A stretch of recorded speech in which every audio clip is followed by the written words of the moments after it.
Donc, autour de la table, Jean-Christophe Alquier. Salut Jean-Christophe. Salut Stéphane. Président fondateur de Alquier Communication. Stéphane Van Nuffel. Bonjour Stéphane. Bonjour Stéphane. Fondateur de netinvestissement.fr. Nicolas Dueb. Bonjour Nicolas. Bonjour Stéphane. On disait serial entrepreneur à une époque. Nicolas, combien de boîtes t'as monté, Nicolas?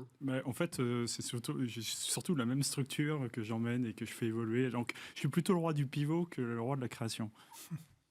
Alchimie. Alors aujourd'hui, tu es dans l'univers de la télé, de l'audiovisuel, etc. et tout. Exactement. Et puis en fait, avant, il y avait une structure qui s'appelait Selfish, qui avait été dans les contenus pour mobile. Donc on va reparler du magasin d'Apple après. Non, mais moi je veux bien que tu me parles de pivot, mais entre le contenu pour mobile et Alchimie aujourd'hui. C'est la même structure juridique. Oui, d'accord. Ok. Et il a fallu quand même à un moment donné trouver des investisseurs pour leur faire passer d'un point A à un point B, les convaincre qu'avec les compétences de l'un, on pourrait faire le deuxième. Parce que à un moment tu te dis le 1, il n'y a pas assez de potentiel, ça marche pas, je suis dans un corner. Exactement, on était dans les jeux pour mobile, en fait on travaillait beaucoup avec les opérateurs télécoms, et puis l'arrivée des téléphones intelligents, des smartphones, ont fait que les applications se sont développées, et nous on n'a pas forcément bien réussi à devenir éditeur de jeux, donc on était un peu distributeur, et puis là on a fait face à des opérateurs qui se sont dit « Ah, mais je suis qu'un tuyau, alors je vais arrêter tout ce que je suis en train de faire. » Et donc, il a fallu se réinventer puisque notre marché adressable a disparu.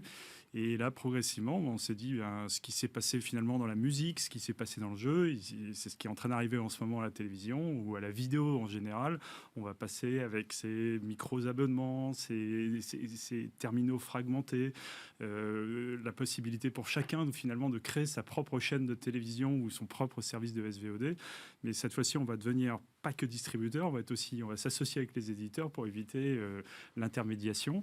Et Alchimie est née de cette évolution, avec surtout à la base la maîtrise des paiements, la maîtrise de la technologie, puisque en fait tout ça, on a un clic sur un bouton, sur un triangle, sur une vidéo, puis ça marche tout seul, mais en réalité derrière, il y a quand même pas mal de back-office. Et puis la réinvention du marketing digital. Et rendre tout ça plus simple pour nous, et revenir à cette fameuse phrase des télécoms, sans couture, comme tu dis, qu'à un moment, je trouve en un clic le contenu que je veux. Exactement. Ça fonctionne tout seul, ce qui est quand même les box, et puis tout ça, c'est extrêmement fragmenté. Parce qu'en fait, en réalité, c'est devenu très difficile, puisque avant, on cliquait sur le 1 de sa télévision. Alors aujourd'hui, les téléconnectés, en plus, changent la donne à travers les box d'opérateurs, les box... Good. Le pivot. Les amis, ambiance de rentrée, Stéphane, comment est-ce que vous sentez les choses? D'abord, ambiance de rentrée. Alors, il y a 3 spectres pour être un peu complet. Vas-y. Rapide. Le perso, moi je rentre de vacances, donc j'ai pas envie. On n'est pas censé raconter sa vie, si tu veux. Tu vois, c'est censé être un débat avec un peu de hauteur de vue, entre gars qui partagent des expériences, des bonnes pratiques. Pour être sérieusement, parce que moi, évidemment, je fais ce clin d'œil parce que ma vision va être une vision d'entrepreneur. Non, mais vas-y alors. Non, mais vas-y sur La vision, ça va être les professionnels que j'ai rencontrés depuis que je suis rentré et les particuliers, c'est-à-dire mes clients, c'est-à-dire de voir qu'est-ce que j'entends et à quoi j'assiste en ce moment, comme table ronde, conférence, etc., et ce qui me remonte de façon très. Alors vas-y. En gros, il y a une inquiétude qui est fondamentale, qui va ne surprendre personne autour de cette table, c'est que évidemment, le quoi qu'il en coûte s'arrête, donc il va falloir se poser la question de la note. Donc ça, c'est très concret. Vous l'avez chez les professionnels comme vous l'avez chez nos clients, qui aujourd'hui freinent un peu des 2 pieds sur certains investissements en disant on va attendre de voir ce qui va arriver. Deuxième point. C'est quoi hausse d'impôt alors? Crainte des hausses d'impôt. Ouais, hausse d'impôt, on ne sait pas trop. La situation géopolitique se tend un peu. Le projet de loi de finances n'est pas encore sorti. Et il va être, entre guillemets, tu sais, très bancal, parce que les projets de loi de finances de l'année préélectorale est toujours un petit peu bancal. Voilà. Donc la sensation qu'on a, nous, auprès même de nos petits collaborateurs de 25 ans, qui ont des jobs sympas chez Net, c'est qu'il va falloir à un moment passer au guichet. C'est qu'à un moment donné, on se retrouve encore dans cette entre deux eaux. On veut bien rentrer, on est en forme, on est content parce que très clairement, on nous a laissé passer un bon été. Tes gars retournent tous au boulot? Tous. Il y a combien? Netinvestissement.fr, c'est combien de gars? 40 personnes. 40 personnes. Ouais. Ils sont tous. C'est à Bordeaux, hein? C'est à Bordeaux. Ils sont Bordeaux tous et Paris. Ils sont tous retour sur site. Voilà, on leur a laissé la possibilité, s'ils voulaient, d'un jour par semaine de télétravail, mais non, ils sont sur site. Mais ils ont envie de venir. Non mais moyenne d'âge inférieure à 30 ans. Hein. Ouais. Donc rester chez soi, c'est pas faisable en fait. C'est pas quelque chose dans leur culture. Eux, ils ont envie justement d'être en coworking, etc. Et enfin, en termes d'investissement, l'ensemble des classes d'actifs sont sur une euphorie qui, parfois d'ailleurs, peut être un tout petit peu inquiétante. Il y a des choses qui commencent à monter autour des matières premières alimentaires, mais ça aussi, on va en parler dans la semaine. C'est une grosse inquiétude. Ça ne... Si, en fait, là, en ce moment... ça ne tempère pas l'inquiétude fiscale. Si je peux passer un message sur ce sujet-là, il faut être très, très prudent. Donc, nous, on va demander à nos clients d'être extrêmement prudents dans les semaines qui viennent, parce qu'évidemment, l'euphorie, elle est formidable. Sauf qu'il y a un moment donné, on risque peut-être de se faire rattraper par des notions basiques de macroéconomie, puisqu'en fait, grosso modo, on voit qu'aujourd'hui, ce qui porte les marchés, et tant mieux pour nos clients, puisqu'on continue à leur faire investir là-dessus, c'est quand même toute la notion de croissance, les valeurs de croissance, les entreprises de croissance, des entreprises qui parient sur de nouveaux modèles de l'innovation, de la transformation, de la remodélisation de business. Donc là, on est en plein dedans. On a trouvé ça très intéressant, sauf qu'il y a un moment donné, si tout ça est financé par une croissance, on va dire, artificielle, c'est-à-dire elle est bancarisée en fait, c'est pas une vraie croissance réelle. Je ne parle même pas des sociétés fantômes qui sont encore en vie mais qui ne le devraient pas, qu'il y a un moment donné où ça risque quand même de craquer là-dessus. Donc on se met beaucoup. Donc on dit à nos clients d'être prudents. Parfait. Jean-Christophe. Moi, je trouve que ça fleure plutôt bon, mais je suis pas tout à fait dans le même univers. C'est ce qui m'intéresse. Moi, je patrouille plutôt dans des vraies entreprises. Pardon, c'est une provocation. Je suis pas dans la finance, donc je suis dans la vie réelle économique. Et je dois dire que mes clients, ils sont plutôt optimistes. Ils sont d'abord gros clients, toi quand même beaucoup, oui, beaucoup, gros corporate, gros corporate, société mondialisée, de taille importante, mondialisée, internationale. Et eux ont plutôt le sentiment que la reprise est là, qu'il y a une forme d'appétence à la fois de leurs clients, de leurs consommateurs. Ils ont d'abord envie de sortir de l'ornière, donc on y va, on mobilise. La transfo, non, le sujet. Oui, pour ces gros-là, c'est la transfo. C'est exactement ça. Le sujet, c'est la transformation, l'adaptation à ce qui a bougé au cours de ces 18-20 derniers mois à cause de la pandémie. Il y a une source d'inquiétude qui est assez centrale, qui monte vraiment en pression, c'est le recrutement. C'est de trouver les bons profils, les bonnes formations, les bonnes compétences. Et ça, c'est un vrai enjeu dans beaucoup de secteurs. Beaucoup de secteurs. Le seul secteur que je vois encore, je dirais dans la panade, c'est ce qu'on va appeler tourisme, leisure, transport aérien, qui n'ont pas encore complètement redressé la barre. Mais sur le reste, je sens que l'année, en tout cas l'année scolaire, on va le dire comme ça, l'année scolaire redémarre bien et moi je suis plutôt assez optimiste. Bon, Nicolas ? Nous, avec les équipes, en France et puis à l'international, c'est surtout l'international. Même question, tous de retour au bureau, t'es geek là 2 jours par semaine. Ah. Voilà, on avait pris la décision avant l'été de dire 3 jours au bureau, et puis parce que faire société à un moment donné, il faut quand même se voir. Ouais. Et puis 2 jours en télétravail. En fait, on a une dichotomie entre les jobs qui sont plutôt dans la production. Donc on produit au bureau, on produit chez soi quelque part, c'est un peu la même chose. Donc c'est le cas des geeks. Mais en revanche, pour tous les jobs qui sont plutôt commerciaux, qui vont être tournés vers la créativité, vers le marketing, où on travaille en équipe, c'est l'intérence entre les différentes idées. Là, tu as besoin du retour en physique. On a besoin. Et ils ont besoin. Et ils sont tous d'accord. Ils ont besoin. Donc en fait... je dirais que le problème, c'est un peu l'égalitarisme à la française, où parce que les techs peuvent avoir du télétravail, et ben les mecs du marketing et télétravail, ils y ont droit. Alors que s'extirper de la créativité de l'entreprise, c'est de détruire sa valeur personnelle, parce qu'au bout d'un moment, on ne fait pas valoir ses différents concepts, on ne fait pas valoir son relationnel, etc. Donc pour eux, c'est pas porteur. Et en plus, quand ils sont jeunes, où on cherche à gravir les échelons, on cherche à montrer ce dont on est capable, c'est finalement très dévastateur pour eux. Donc nous, on a quand même dans l'ensemble une équipe qui a conscience de ça et qui est revenue avec le sourire. Et les managers d'équipe leur laissent les 2 jours de télétravail. Le sujet salaire, pouvoir d'achat, etc., c'est quelque chose que... Jean-Christophe, c'est un truc... en même temps, dans tes grandes boîtes-là, c'est pas vraiment pour eux le sujet. C'est pas vraiment le sujet. Mais mécaniquement, s'il y a des tensions sur le marché du travail, les salaires vont commencer à monter et on va avoir des enjeux qui sont des enjeux d'inflation, pour être très clair. Stéphane, comme l'a dit mon voisin, nous on est dans un secteur un peu protégé sur ça. C'est tous les trois d'ailleurs. En plus. Donc théoriquement, pour eux tout va bien. Juste, j'avais une question précise. Alors là où tu es en plein dedans, parce que ça aussi c'est un truc qui m'intéresse beaucoup dans la relation commerciale. Alors, bon, toi, tu es netinvestissement.fr, donc de toute façon, tu avais tout digitalisé, mais t'entends parler autour de toi. La relation commerciale sur l'investissement, elle se faisait beaucoup en one-to-one et en présentiel. Ouais. Les gars vont tout reprendre, ou est-ce qu'il y a une accélération de la digitalisation là-dessus ? Il y a eu, évidemment, sur les 18 derniers mois, c'est évident, on a gagné, je sais pas, peut-être 3 ou 5 ans dans la digitalisation des métiers, c'est-à-dire ce qu'on se disait ensemble il y a peut-être 10 ans et qui aurait dû arriver vers 2025-2026 pour de bon, il est arrivé là. Ouais. Mais même les grands groupes, alors c'est très compliqué pour les grands groupes, mais évidemment, ça a simplifié les choses, même d'un point de vue réglementaire et juridique. Il y a eu des accélérations, par exemple, signature électronique, tu sais, pour les notaires. Ouais, très intéressant ça. D'avoir une reconnaissance faciale chez le notaire, qui est une double signature électronique d'un acte, c'est des choses qui coûtaient une fortune et qui traînaient.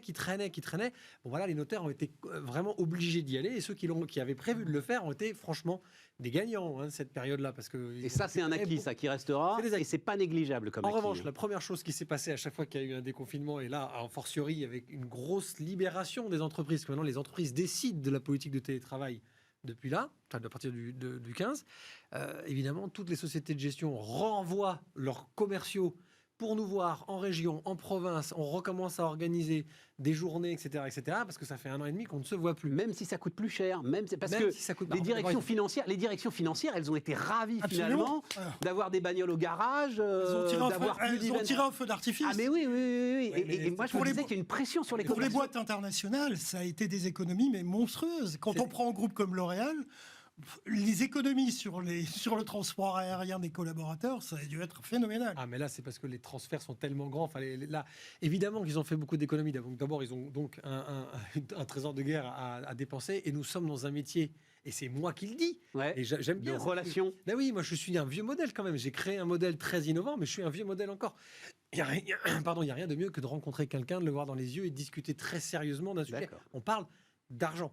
Donc que ce soit nos clients, nous on a des clients qui commencent à redemander à venir nous voir, même, ce qu'ils ne faisaient plus ces derniers temps, parce que ça leur allait très bien, puis ils ne voulaient pas sortir, etc.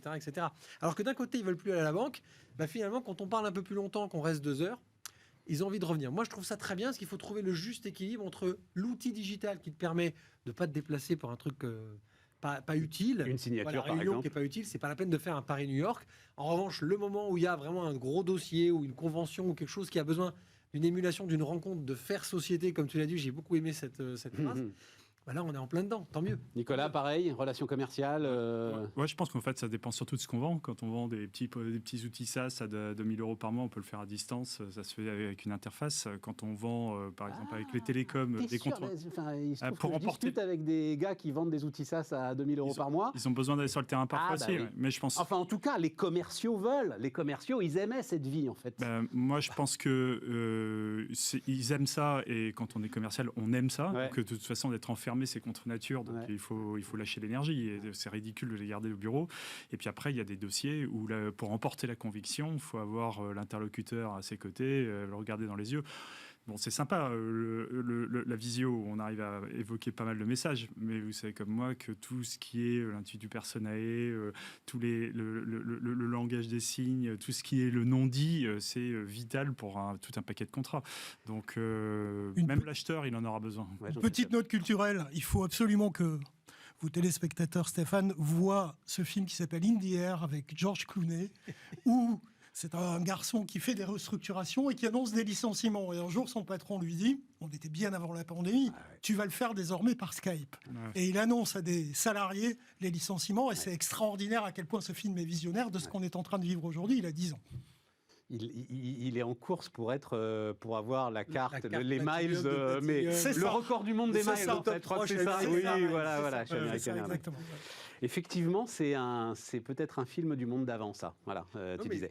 Les débats qu'on a pu faire à un moment donné lorsqu'on était coincés chez nous par des visios, par des Skype, etc., c'est pas la même chose que de refaire un débat entre nous, parce que là, on se regarde, on s'observe. Il y a une autre notion comme ça. Quand on a chacun notre temps de parole derrière un écran, ça crée peut-être pas forcément les mêmes réflexes et les idées ne sont peut-être pas les mêmes. Absolument, je trouve. Alors, mais justement, ça tombe bien. Je trouve qu'on a. Alors peut-être que je me gourre, mais donc Challenge a quand même fait une enquête monumentale. 10 000 personnes, Harris Interactive, etc. D'où il ressort. Alors oui, il y a c'est mixed emotions, la façon dont on regarde les choses, mais enfin quand même, bon Dieu, 65% des Français sont satisfaits de leur niveau de vie. 85%, pour moi, c'est le plus important, ont foi dans le progrès. Très franchement, j'aurais jamais cru sortir avec un chiffre pareil. Jamais. Après notre épisode 5G, après les faucheurs d'OGM, après... Enfin, bon. J'en avais un autre. 84% sont fiers de leur travail. L'emploi, ouais.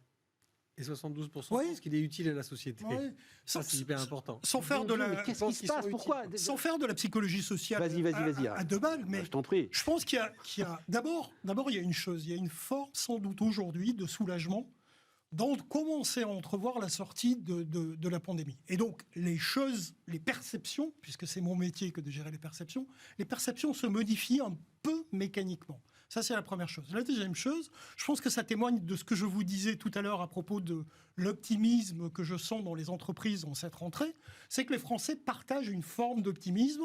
Il y a eu, dans cette mécanique de transformation que la pandémie nous a imposée, des perspectives qui se dessinent et pour lesquelles, finalement, les Français se disent que peut-être il y a des choses à jouer. Il y a des mécaniques aussi de génération. Et puis, moi, je pense... Mais c'est énorme, Jean-Christophe. Enfin, moi, depuis je ne sais pas combien de temps, Stéphane, j'ai la vision d'un pays, on disait, plus pessimiste qu'en Afghanistan. Là, peut-être que ça se discute maintenant. Stéphane... Et surtout des gens qui, dans toutes les transformations, pensaient qu'ils allaient perdre quelque chose. Reprenons ce qui se disait en mars 2020, quand la pandémie est tombée sur le monde. Tout le monde a fait des prédictions absolument abominables. Le monde allait s'effondrer sur lui-même. Rappelez-vous, et en particulier dans le domaine de l'économie, où on nous prévoyait des niveaux de chômage absolument ahurissants, on nous prévoyait des catastrophes et des cataclysmes économiques. Rien de tout cela ne s'est produit. Il y a un effet de soulagement. Ouais. Peut-être que si on fait le même sondage dans 6 mois, on reviendra à des niveaux qui seront des niveaux Tu casses plus, ma baraque, là. plus Pourquoi raisonnables. c'est pas structurel, ces Non, chiffres-là? non, je pense que c'est Ah, tout c'est à fait intéressant. conjoncturel et je pense qu'on est effectivement là sur le terrain uniquement des perceptions. Les 6 mois qui viennent vont commencer à donner aux Français, aux professionnels, aux entreprises, etc., le niveau de l'expérience. Et peut-être qu'on va... Mais foi dans le progrès, c'est pas une... Enfin, ça, c'est... Foi dans le progrès, c'est le vaccin. Ne va pas chercher plus loin. Mais justement, Ne va pas chercher plus mais loin. enfin, c'est extraordinaire. C'est la démonstration, d'une certaine manière, que la science, la technique, le progrès ont encore un sens pour nos sociétés, alors qu'on les avait enterrés sur, j'allais dire, l'autel du pessimisme que vous évoquiez tout à l'heure, cher Stéphane. Tu faisais la moue, Stéphane. Non, je ne faisais pas la moue. C'est que la démonstration, on ne peut pas la discuter parce que d'abord, c'est une question de perception. Après, moi, je suis un optimiste naïf, tu sais très bien. Donc, de toute façon, moi, je crois depuis très longtemps que l'image du français râleur, du gaulois, etc., elle est extrêmement tronquée. Je pense qu'il n'y a pas un peuple qui, dans la perception de son propre pays, de son activité, de son économie, n'est pas plus fier que la France et les Français. En revanche, comme ils sont extrêmement sensibles sur ces sujets-là, dès qu'on les interroge de la mauvaise façon, ils vont forcément regarder la moitié du verre vide. Et dans l'enquête de Challenge... Ah, il y a du verre vide aussi. Hein. Oui, Oui, absolument. Hein, il faut pas... Stéphane, ce qui est intéressant, c'est la façon dont on le traduit derrière. Toutes les questions ne sont pas des questions béates, toutes les réponses ne sont pas des questions de « on est tous heureux », etc., etc. 85% des gens qui ont l'air plutôt satisfaits en ce moment, 70% sont contents parce qu'ils ont l'impression d'être fiers, les jeunes sont plutôt ambitieux. Moi, j'ai trouvé des trucs hyper positifs, mais ça ne m'a pas surpris. Je pense juste que c'est vachement plus simple sur 10 personnes dans la rue, d'en choper un qui va hurler parce qu'il est anti-vaccin, gilet jaune, tatati, tatata, ben, il y en a 9 autres, ils vont passer leur chemin. L'image, quand même, l'image que tu vois à travers, j'allais dire, le tube cathodique. Hein, il y a longtemps, l'image que tu vois à travers ta fibre et ta box, voilà, c'est quand même celle d'un pays fracturé dans lequel on peut plus rien faire, de gens qui sont à bout, etc. C'est pas l'homme des médias, c'est pas moi qui vais le dire, c'est un reproche. Hein, évidemment, on voit 160 000 personnes. Je sais que notre responsabilité est très lourde. C'est pour ça que vous êtes là, les amis. Voilà. 160 000 personnes qui défilent en France encore le week-end dernier anti-vaccin. Il y a 49 millions de personnes qui ont leur première dose et 40 qui sont vaccinées. La proportion, elle est plus de 85%. Donc il y a des gens qui jouent le jeu et qui y vont. Et surtout, alors maintenant, mais au début, moi, ce que j'adorais, c'est le samedi de manifestation. Donc, tu en avais 200 000 dans la rue et tu en avais 500 000 en train de se faire vacciner le même jour. Non, mais attends, parce que si tu veux du verre vide, je te donne la parole, Nicolas. C'est pas des manifestations anti-vaccins, c'est des manifestations surtout anti-pass. Passe sanitaire, pardonne-moi. Ça peut intégrer l'idée que Nicolas, je ne veux pas qu'on parle de ça, mais c'est une posture, ce truc. Je sais pas. C'est une posture de gars qui se dit... je veux pas trop insulter l'avenir quand même. Être anti-vaccin, c'est un peu chaud, donc je vais dire que je suis juste. Je suis d'accord. Je suis tout C'est à fait une d'accord. Moi, je suis- posture pour faire le malin. J'assume être vacciné, être le contrôle pass sanitaire. Oui, mais tu n'irais pas manifester dans la rue. Non, j'avais autre chose à faire samedi. Mais Bah, ça change tout déjà.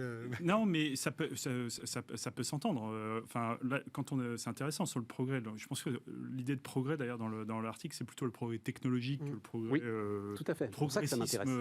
Absolument. Qu'on a évoqué. Et c'est vrai que, par exemple, la 5G, tu citais la 5G. Qu'est-ce que vous pensez des dangers? Mais avant, est-ce qu'on peut parler des usages? Est-ce qu'on peut parler de ce que ça va transformer dans la vie des uns et des autres? Et on parle des avantages. On parle de la voiture autonome. Elle va créer des accidents. Oui, mais vous imaginez que vous allez pouvoir faire 120 km/h sur... Non, on peut pas dire... Autant on peut pas dire que la voiture autonome va créer des accidents. Elle conduira toujours. Non, du tout, les débats sont toujours sur le côté négatif du progrès technologique. Ouais. Donc du coup, vous entendez beaucoup parler de ça, et puis forcément, vous dites je vais me protéger, je sais pas, et vous avez un réflexe anti-progrès. Ouais. Alors que la réalité, on vendrait les progrès, on en vendrait les usages, on en vendrait On a essayé sur la 5G. Enfin, d'ailleurs, sur la 5G, je crois que le truc est plié maintenant. Enfin, j'en sais rien. Voilà. Non, juste je te redonne la parole, mais sur le verre vide quand même, la question clé, quoi.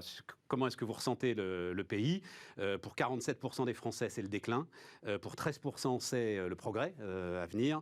Et pour 40%, on ne sait pas trop. Mais tu as quand même 47% des Français qui pensent que notre pays est en déclin. Oui, mais alors après, on en parlait juste avant.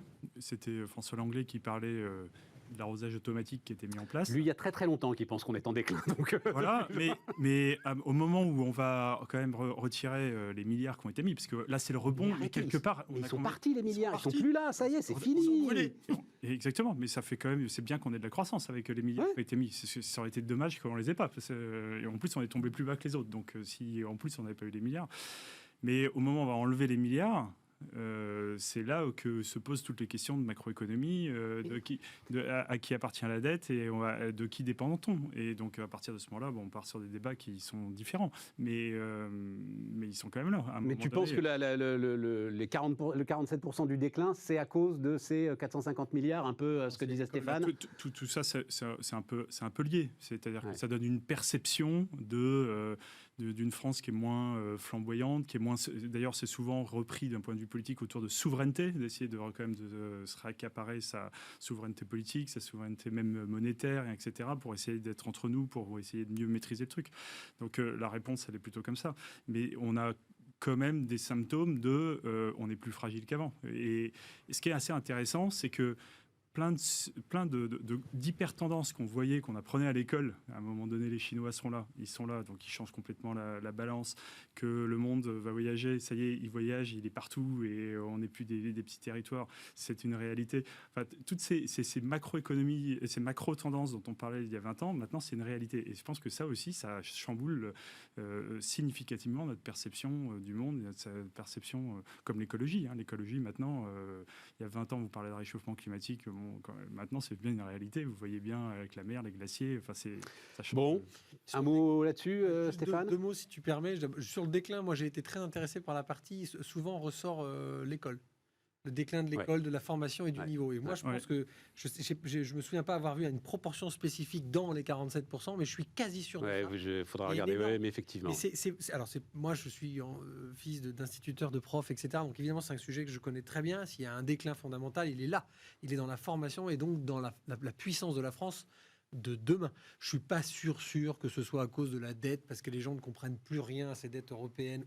Tu nous as dit le contraire il y a un instant. Non, tu nous dis de fiscalité bien concrète quand ça va arriver, sur ta feuille en oui, mais c'est à cause de la dette qu'ils ont peur du coup de massue fiscale. Ce en quoi ils se gourrent totalement d'ailleurs, mais c'est pas grave. C'est bien ce que je suis en train de dire. Je le dis depuis un an et demi. Moi, je suis assez d'accord. Je suis un optimiste, je vous le redis, donc qui s'inquiète et qui se pose la question du plan du projet de loi de finances, etc. J'ai pas dit que j'étais d'accord avec eux. Juste Stéphane, un tout petit mot sur la réaction. Et là, c'est totalement impartial, ce que je dis. La réaction du président de la République à cette étude de challenge qui s'est fendue d'un texte, j'invite beaucoup de gens à lire ce texte, parce que c'est très littéraire, parce que évidemment, Emmanuel Macron c'est du Macron. Littéraire. Oui. Ouais, moi, j'en ai lu 2 paragraphes, j'ai arrêté. Oui, mais moi, j'ai lu jusqu'au bout. Et comme moi, pour les allocutions à la télévision, au bout de 3 minutes. Tu as lu jusqu'au bout? Oui, j'ai lu jusqu'au bout. Attends, si, parce que j'ai trouvé intéressant, en fait, comment dire, on a des statistiques, la moitié est quand même plutôt positive, l'autre moitié reste quand même... Ouais. Bon, là... tu avais un discours de lendemain de Coupe du Monde où tout va bien, etc., etc. Donc en fait, ça rejoint ce que tu Non, mais alors il y a plutôt une ambiance de perception. On a envie que ce soit positif. Et moi, comme je suis un optimiste, j'ai trouvé que le texte était sympa parce qu'il mettait de l'optimisme. Attends, alors cours, il y a, c'est une interview qui a maintenant une dizaine de jours de Clément Beaune, qui à mon avis est une des têtes pensantes de la campagne Macron. Très proche du président. Ouais, Très proche dans le monde, parce qu'il parlait de tout sauf des affaires européennes. Donc, voilà. Et donc c'est en gros, la campagne, c'est le camp de la raison face à ceux qui font du supposé déclin de la France un fonds de commerce. La lucidité. C'est un bon argument, ça, Jean-Christophe? Non, c'est un très mauvais argument. C'est vrai. Oui, Vas-y. Je pense que le camp de ceux qui font du déclin de la France l'alpha et l'oméga de la situation actuelle, ce camp n'existe pas. Il se fabrique un ennemi qui est un ennemi qui n'existe pas. Du côté de Zemmour et tout ça, quand même. Ouais, je suis pas certain que le discours soit un discours de déclin. C'est plutôt un discours de souverainisme, c'est plutôt un discours de rébellion, d'autorité, etc. etc. Les ligues fascistes dans les années 30 en France, elles ne parlaient pas du déclin de la France, hein. Elles ne parlaient pas du tout de ça. On est à peu près sur les mêmes thématiques, on est à peu près dans le même fonds de commerce. Donc les forces du déclin n'existent pas. À mon sens, c'est une erreur de communication politique majeure. Ils confondent déclin et conservatisme. Absolument. En fait. Et c'est une erreur de communication majeure que le président et son camp sont en train de faire pour la présidentielle, que de penser qu'ils ont à affronter des déclinologues. Le problème étant que, finalement, dans l'argumentation, ils loupent totalement leur cible. Et ils ne parlent pas à cet électorat. L'électorat qui vote Zemmour, Marine Le Pen, j'en passais des meilleurs, Dupont-Aignan et consorts, ne vote pas en pensant que la France est en déclin. Ils ont une demande d'autorité, ils ont une demande de conservatisme, ils ont une demande de fossilisation à un moment donné d'un certain nombre de choses, mais ils ne sont pas dans une lutte contre le déclin. Je zappe sur les tendances xénophobes, racistes, etc. Non, mais très intéressant. Les gars, on marque une pause, on se retrouve dans un instant.